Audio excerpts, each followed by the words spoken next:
It's a very challenging time in the world. Climate change, technology developments, all of these things cross borders and affect everyone. Ideas can't just come from the wealthy and the powerful. They have to come from everyone.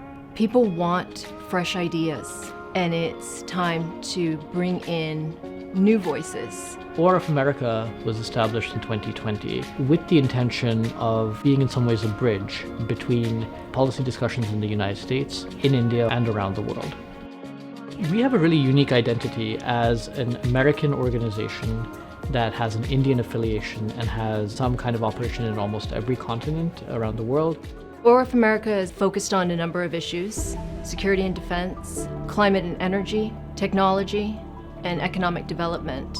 And we do a number of really dynamic and important conversations convening around the world, as well as produce research on those topics. ORF America is uniquely positioned to bring the lessons of India's development model to a global audience. We have hundreds of millions of people coming out of poverty, a new middle class, a new consumer class that is emerging. And they have their own demands and their own requirements and their own wants. And part of, I think, what we need to be doing more in the policy world is trying to address those challenges. Our goal is to give a voice to the developing world that has not traditionally been represented in a lot of conversations. ORF America is a US-Indian organization and focused on the bilateral relationship.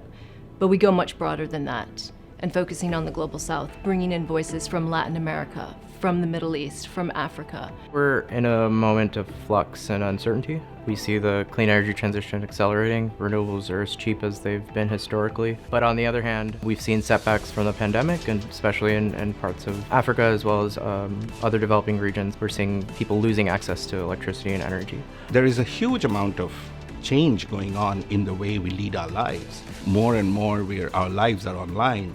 But what does that mean? And especially in Africa, in Latin America, in Asia, there is a need to understand these things together. We are working with a range of partners in government, civil society, and industry through a series of global convenings, trying to find answers to pressing questions. It's remarkable that in the first few years of our establishment, we've really created a name for ourselves here in Washington, D.C., and abroad as well. ORF America's work stands out because we have those connections to India and the developing world that I think many other institutions in Washington don't have. The fact that we're positioned here in Washington gives us a unique opportunity to bring new voices into the conversation. In my mind, a think tank is ultimately about its people. It's about its scholars, its staff, our affiliates, and we have distinguished fellows. Young professionals are incredibly important to the policy landscape, and what we try to do here at ORF America is get them involved in the conversation with some of the heavy hitters here in DC. This organization is going to grow as the work that we're doing becomes even more important. We're a young organization, we're dynamic, we're energetic, and I think the objective will be to constantly strive to create something new, and that, I think, is ORF America.